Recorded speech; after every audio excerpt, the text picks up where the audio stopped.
Insulting anybody. Every Nigerian should have an opinion. It's our country we're talking about. Whether Trump decides to follow through on his threat, his warning, his promise, or his offer for help, because now we're calling it different things, or he doesn't, every Nigerian should have an opinion on this subject. Yes, some opinions are worthless, some are useless, but like I said, it's your country. You have the right to hold them nonetheless. So speaking about opinions, the CAN chairman in Northern States and the FCT, Reverend Joseph Hayab, says decades of persecution in the Christian North now amount to genocide. He also dismissed claims that the killings are mere farmer-herder clashes, insisting they are targeted attacks driven by religious hatred. Speaking on Nigeria Info's Borderlines, Reverend Hayab, who recounted burying thousands of victims from past religious crises, said the attacks predate Boko Haram insurgency. I am not speaking from research or whatever. I'm speaking as a victim. I'm speaking as the pastor who buried almost 2,000 people in 2000 in Kaduna. Quote me, my name is Reverend Hayab. Coining it into the politics of America as if we are not in Nigeria. Sincerely speaking, there has been killings of Christians in northern Nigeria before even the advent of Boko Haram. On the other hand, security consultant Dr. Kabiru Adamu explained that the incidence of religious suppression in Nigeria cuts across faiths. He urged Nigerians and the international community to treat religious violence as a national concern rather than a political tool. The report on Nigeria, specifically discussing religious freedom in Nigeria, it did conclude that there was suppression of religious freedom. But then why I referred to that report is it brought out elements of what it called religious suppression. And interestingly, recognized the fact that it affects the two dominant faiths in Nigeria. Okay. So like I said, everyone has an opinion. But the question you should ask is, what informs the opinion? Is it interest? Is it sentiment? Could it be experience? I could tell you something. Oh, I think women from this part of the country are like this. And if you question the rationale, Sam, why would you say that? I say, oh, I've dated 3. So I have a bit of an experience. Or I know this one. Or my mother's people is from. Whenever somebody shares something, just question a little further. Why do you think so? Why do you say so? And you will know where they're coming from. This cleric says he buried over 2,000 in 2000. So he is speaking from what will be considered first-hand experience. That is what informs his opinion. But this is hard facts. So let's state the facts. Have there been killings in Nigeria? Yes. Capital yes. From yesterday, today, and well, we hope tomorrow doesn't make the cut, but it seems it will. He says this particular set of killings predates Boko Haram. Yes, also. Now remember that I told you Boko Haram was established in 2002. They started violent attacks in 2009. Besides this pastor, and I'm sure a lot of people can confirm this, my family lived in the north at some point. So even if I don't know news, I can't confirm anything, we're doing fact-checking, I can at least speak to my personal experience. And the city where we lived, the northern city, there were riots. I remember, yes, I was very young, but old enough to remember, that at some point, the killings were specifically targeted at Christians. I can tell you that for free. Churches were burnt, and they were looking out for Christians. Now, of course, this was very long ago. And if you happen to look at the times, I said times, not time. Tinubu was not the president at the time. So maybe you say this incident predates the president's administration. So he should not take the fall for it. He's not responsible for it. Enough of the long grammar. My question is, what parameters should be considered in tagging the Christian genocide? Should we be looking at the incidents that happened long before this administration and what that pastor would call a long culture of genocide? Or should we look away from that one and say, okay, that one has passed? Yes, we know it happened before. But now we are talking about the one happening now because the president is the one in power. That is my question. Should history be left in the past? We don't like that it happened, but it's gone.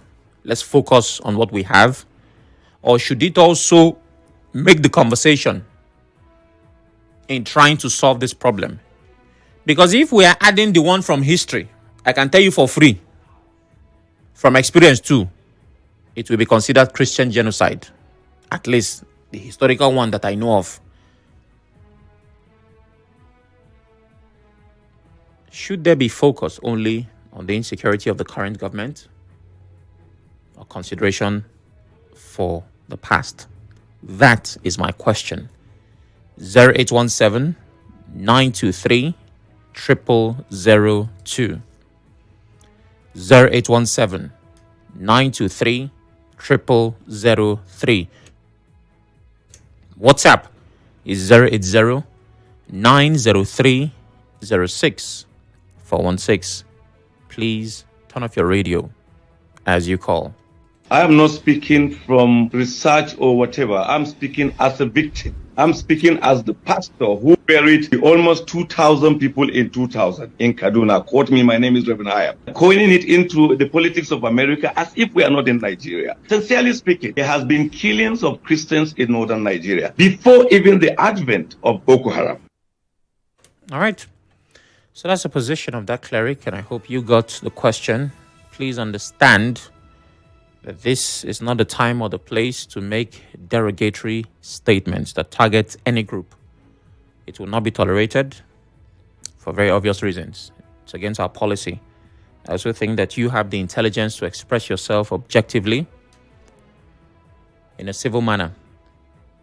So we begin. 0817 923 0002. Clinton calls from Bori. Hello, Clinton. Good evening. Yes, Morocco. Good evening. Good evening. The issue of these terrorist groups, so to say, for me, stems way back. And for me, personally, I've been saying that these groups were sponsored by politicians. That's what I believe initially. That you cannot be having this group increasing in their numbers every year, increasing in manpower, in technology. Who is sponsoring them? And to what end? So I did not color it with religious or ethnic decoloration. I believe that some politicians that wanted to take power sponsor these groups to cause terror, and now they can no longer control these groups. That was my own perception of the whole thing. So if we are coloring it that this is a religious battle, what happens to the south? The killings in the southeast, how would you color it? So I think that killing is killing, whether religious based or ethnic based. What we should do, what our strategies should do, is to contain and combat the menace of this bad ethnic society. Okay. So whatever we need to do, that coloring with ethnic or religious coloration is not helping us as a country. All right, thank you very much, Clinton. Uche from Imo Gate. All right, I've lost that call. Well, I seem to have a break coming up.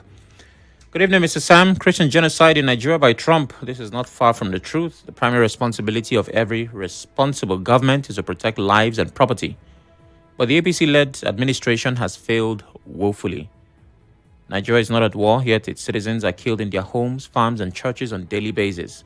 Some communities have been sacked in their communities. I commend the recent warning and concern of Trump, noticing what Nigerians are passing through. One Tech Clinton West says. We'll take a break, and when we return, we talk some more. Stay with us.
This is Hard Facts.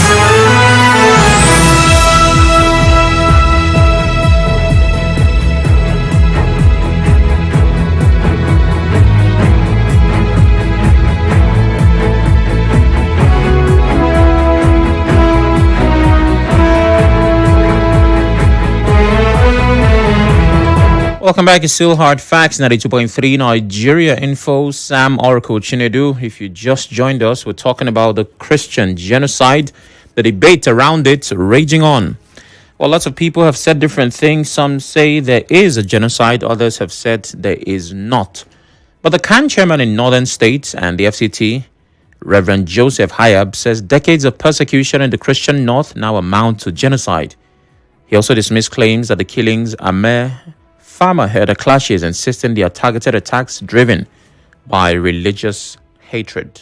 I am not speaking from research or whatever. I'm speaking as a victim. I'm speaking as the pastor who buried almost 2,000 people in 2000 in Kaduna. Quote me, my name is Reverend Hayab. Coining it into the politics of America as if we are not in Nigeria. Sincerely speaking, there has been killings of Christians in northern Nigeria before even the advent of Boko Haram. So that's the position of that cleric.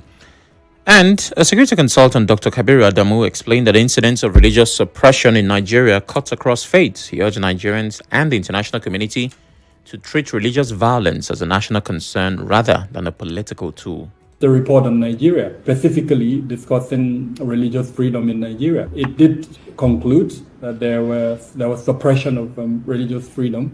But then why I referred to that report is it brought out elements of what it called religious suppression, and interestingly recognized the fact that it affects the two dominant faiths in Nigeria.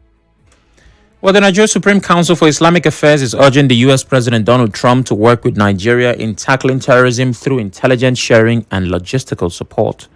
The Council's Secretary General, Professor Ishaq Oloyede, made the call at a news conference in Abuja where he criticized Washington's decision to redesignate Nigeria as a country of particular concern.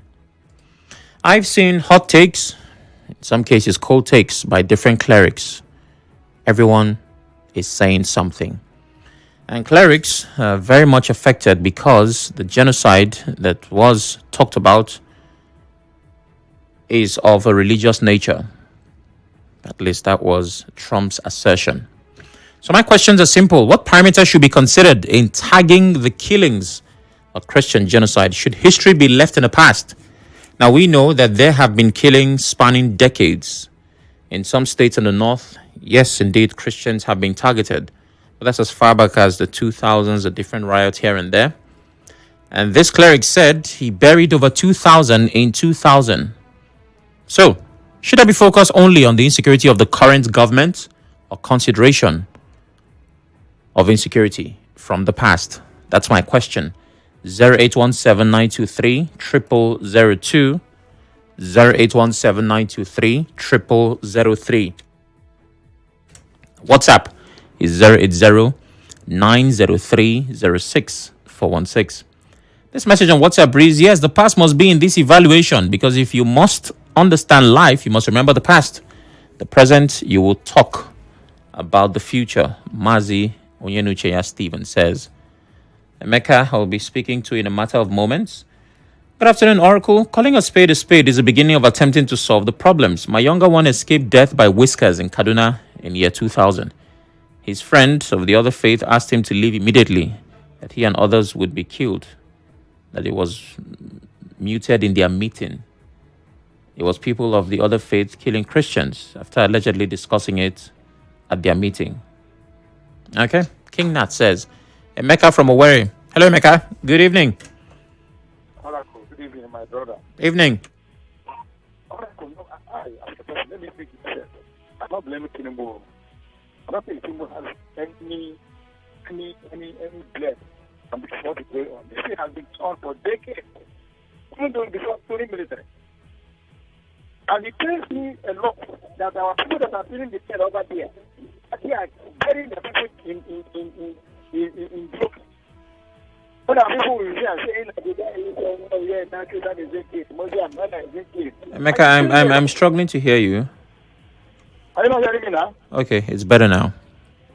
I say, it pains me enough. The people that we hear the truth, young players thinking to be enough. Some of us here, we need to put them in our hearts.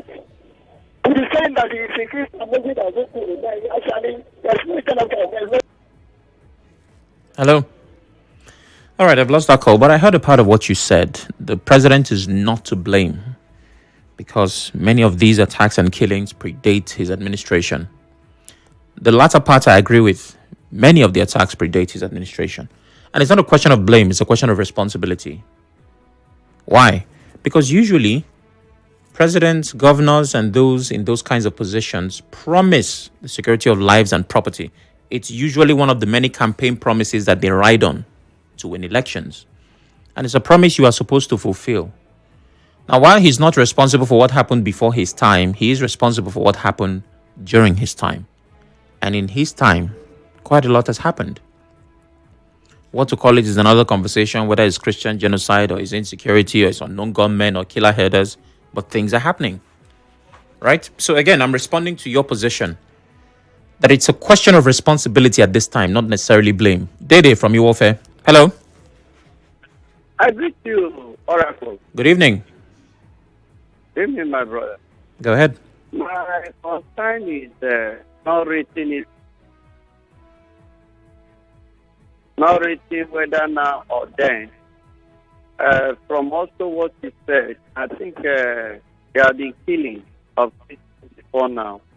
Now, it's left for us to do the needful. Thank God for the work of journalism. Americans to have their own data why they come up to this end, that there is genocide killing in Christians in this country, that Christians are being killed. So I want to see, bring it back to you to find out, because there will be counter claims, those for and those against. So find out the statistics for these two and some months, how many Christians and churches have been burned down. Then we'll now follow it up from that. But there are a lot of killings going on. Is government doing something about it? The answer is yes. To which extent are they doing? Oh my. I've lost that call. Peter calls from Eleme. Hello, Peter. Good afternoon. Good afternoon. Afternoon. Yeah. You see, this issue of insecurity, whether it's relative from the past or the present. So me, we will start from the past if we really want to find the solutions to the issue. As I always tell some of my colleagues, that the petition that the past government submitted to the United States, the one the U.S. just approved that. Because last time, APC, this same government, submitted a petition to the United States that is Christian genocide. But I'm surprised why now they are now denying it. Now, we should be faithful to observe and see how we can find a lasting solution to the problem. Now, Jake, come to the issue of security president. Look at last time, police were protesting that pension or whatever. Army, retired army were protesting. You know, if retirees are protesting, how would you post the morale of the security president to fight the security? When those who are retired, doing their best, they are protesting.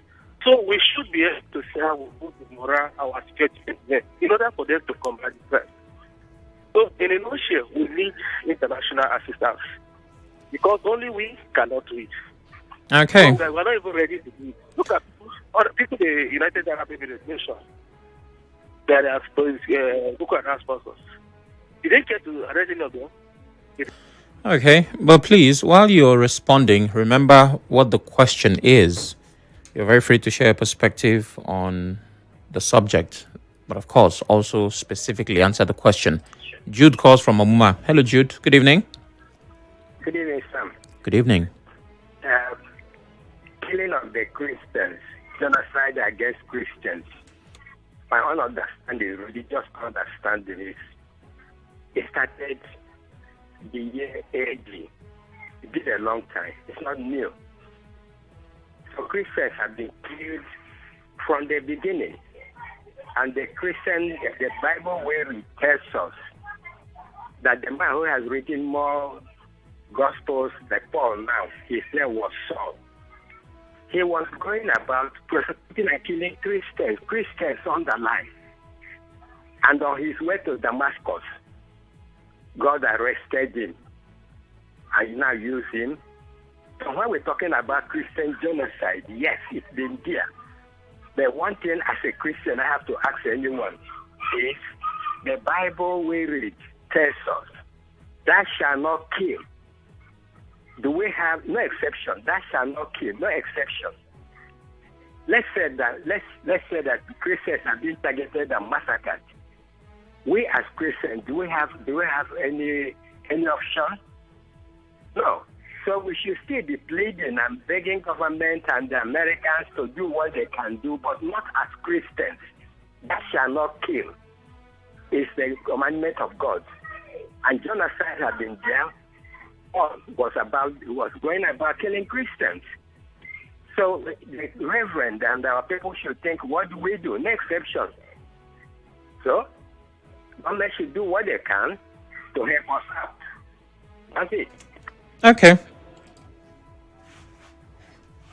I don't want this to become a lecture on history. But if we talk about religious killings, we've had that for as long as humanity has existed. The idea that people don't call God the same name you do, they worship differently, and you think they don't belong on this earth, is a project that man has executed effectively from the beginning of time. And I say this because, of course, Jude that just spoke talked about Christians have always been killed. Even in the time of Paul was persecuting Christians. Very true. But if you know your history, you would also know that Christians have had their fair share of killings. The Crusades of around the 11th, 12th century, if I'm not mistaken. Those were Christians. They killed in the name of God. They were sent by the church of their time. Just read about the Crusades. So through different times, there have been killing of Christians. Christians have also killed. This religion have killed.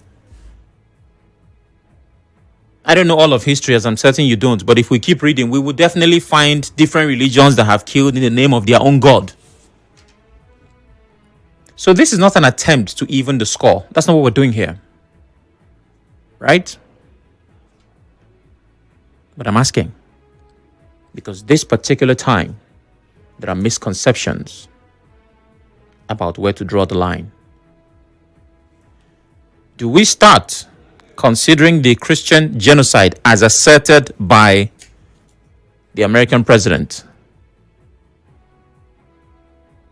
Do we measure it by the killings of recent times, or should history also be a part of it? That is the question. Wala calls from Oyibo. Good evening. Hello, good evening. Good evening. Good evening. You asked a valid question. To what extent can that be considered as genocide? Maybe when it gets to 60 million, that will be Jewish genocide in Germany. That will be when it will be considered as genocide. Can you just imagine that? I can remember that this Christian genocide in the north started when they introduced that Sharia law. In fact, the Sharia law was targeted at the Christians, you understand? That was when this genocide started, okay? That is why this cleric is saying that it has even started long ago before this issue of Boko Haram, you understand? I remember what happened in Jos, Kaduna, and all the rest of it, you understand? During that time, past is history. You understand me? And they rule out that fact that they are no longer genocide. Then what is happening now? Can that not be considered genocide? If I get another thing I can remember, the statement of Chinedu when he was handing over to his successor, it's a clear evidence that there is genocide in Nigeria. If the attack of our church or every other places, the communities in Boko and some other areas in North Central are not targeted at Christians alone, because we know that it was Christians only that died on in those attacks. The statement of Natural Erufai that he made boldly that he has decimated Christians, is that not enough to say that there is Christian genocide here in Nigeria? All right. Well, thank you, Wala. Let's take a few messages as we wrap up conversations. Given the trend and pattern in Nigeria, it can be called a genocide. Regards, Engineer Dr. Cosmos says. Good morning. Morning by this time. Where are you texting from? There are some people who don't even want to go home because they think that whatever problem they will be... Okay, that's definitely not for this conversation. Good afternoon, Sam. My take on what the cleric just said, there is an atom of truth. What the cleric says, if we say it's a rumor, even in rumor, there's an atom of truth. In fact, the cleric categorically said he has buried over 2,000 persons. For me, that is a genocide. And the federal government should stop the genocide forthwith for national and religious peace to reign. Ipalibo Taylor Harry says, yeah, he did say he had buried over 2,000, but the timing is what our conversation is predicated on. Greetings, Sam. Why can't we hear from both sides? I was in Jos when Khan soldiers are killing Muslims. My husband's family house was burned down. Let's not be biased, please. The so-called world power knew that the only way to divide us is through religion. Going by the definition of genocide, US clearly supports Israel, genocide in Gaza, and also leads to the destruction of churches and bombing of Christians. It looks like Trump values Jewish lives and deals more. Remember how Zelensky refused to sign an initial agreement so US can have 50% share of rare earth material that belongs to the Ukrainians? As Naira started appreciating, refineries doing well after setbacks, Nigeria is in good terms with US enemies. Sophia from Port Harcourt says, all right, Sophia, I don't think anybody is endorsing killing from any side. Good evening. The truth must be told. In respect to the ongoing discussion, what happened to one happens to all. Many people have died in the hands of Boko Haram in the past, even presently. Let Nigeria's government embrace American help to put an end to this evil. Dede calls from Iwofe. Good evening, Dede. Yeah, great, brother. Good evening. Yeah, evening, sir. So for me, we should go back to history. Let's judge it from history background so that we can get the real truth. Before this present administration, there has been killing. And what I desire from we Nigerians is to take our own statistics, not what Americans are saying. Is there killing? The answer is yes. But it's surprising me tomorrow that Nigeria is a country that runs two laws in a country, where you have Sharia law operating in the north, then the general law that governs the country as a nation. I don't think that as another country that runs this type of constitution and the law of another religion. And because of that, there are targets of other faiths. And people are going down. And people are sponsoring them. How much is 1847? Can those men that you see afford one? How much is motorcycle? These are the things that we should look critically. Because the way we respond is like we are the problem of ourselves. I'm not after what America is saying. What is happening to us? That even for us to take statistics of what is happening to us, we are not doing. We are waiting for Americans to talk. Then somebody will be a target to the rest of these people. They have been killing Christians. It's very odious. So what has the government done? Are they doing something? Yes. To which extent? And that is here we are having problems. Because nobody has been held responsible for sponsoring these people. Neither have they punished any of these children or these Boko Haram or whatever name that they bear. Rather, we are romancing with them, eating with them. People girls, you can imagine that those girls was adopted and they were there and they turned to women and gave birth in a country where we have constitutions and nobody took responsibility of it till today. It's still happening. It is. So mine would be that let's go back to history. History has the answer. He inherited it. So to which extent has he dealt with it? Yeah, as of today. People are being killed. They do ceremony. Everything is all about politics. All right. From this, and I pray that God will help us to talk to ourselves, not foreigners. Thank you very much, Dede. Your anger is warranted. Ida calls from Okoro. Good evening, Ida. Yeah, Sam, good evening. Good evening. Sam, it's very painful. We have amount of people that are killed. It's very bad. We are all one.